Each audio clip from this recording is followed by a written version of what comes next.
Good morning. Good morning.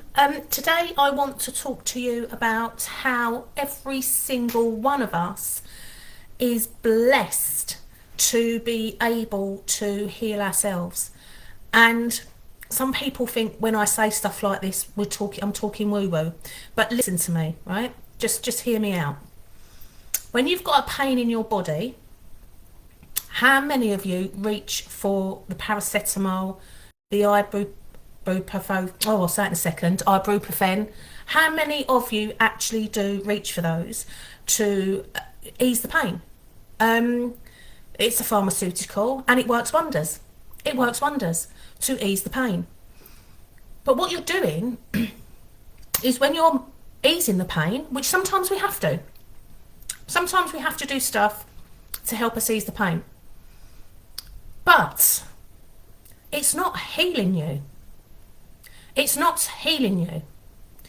The only time you can actually start healing is when you start to connect into that pain. Because the pain in your body is a build-up. It's a build-up, and it's a way for your body to be telling you that something's wrong, that there's something wrong.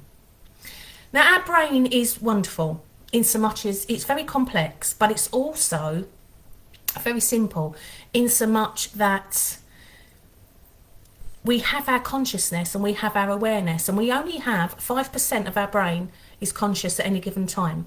And when you start filling that up with your daily chores and the things that you need to do, what happens is you lose awareness.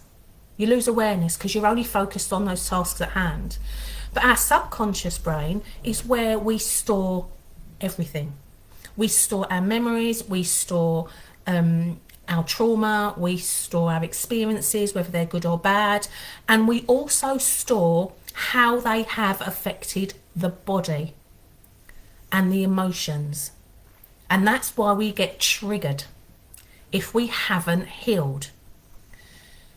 So when next time you reach for that paracetamol to actually help with the pain, whether that's a headache, whether that's a backache, whether that's a neck ache, the best thing you can do is actually then start to work with why you have the pain in the first place. And it could be as simple as you need to stretch because you've done too much of a workout. But if you've got something like you keep getting chronic stomach pains, for instance, there will be something that's triggering that. There'll be something that you are doing that is triggering that. Now, that could be down to your lifestyle, that could be down to what you're eating, what you're drinking, that could be down to your mind and how you treat yourself as an individual. Because if you're constantly berating yourself, you're gonna put your light out. And your stomach area is all around your inner power. It's about where you shine. It's how you take control. It's how you control. And we all have the power to heal ourselves, not just through food, because food has its own healing powers, through meditation, so that you can sit and get into the pain, understand what's going on, what's coming up for you, and then work to release that. And I've been doing healing meditation now for a couple of weeks because I've been not very well, and I've had a bit of a virus where I've had a cold and a cough and all sorts. And I didn't take one pharmaceutical. I used the power of food, healing foods, essential oils, rest, good old-fashioned sleep, and meditation to heal my body.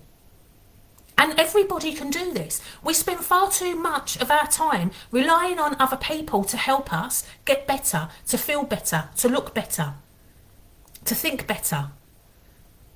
But no one's going to come and help you do any of that. You have to do it for yourself. You have to do it for yourself. And the first thing you have to do is to accept where you are. Accept where you are in your life right now. Accept it.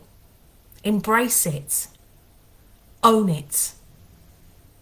And once you've done that, you're able to start digesting what it is that you need to do, what it is you need to uncover, how you can go about uncovering it, and what you can do to make yourself better mentally and physically, spiritually. It's so important that we start connecting back in with our bodies. We have a brain not just here, we also have a brain in our heart, and we also have a brain in our stomach. And all three need to be aligned so that we can connect and understand what is going on inside of us. And it won't just be the obvious things, like I said, the food or the alcohol or whatever that, whatever it is you're doing. It's not always the obvious. It's not always the exercise, the food. Because some people that exercise all the time, that eat really well, are still sick, right? They're still sick because this brain and the heart and the stomach are not necessarily connected. And that's a lot of the work I do, and it's all around your internal energy system. So just remember, guys, you can heal yourself. And if you'd like more information, please do contact me. I'd love to hear from you. And have a fantastic day. All right? Divine blessings to you. Bye-bye now.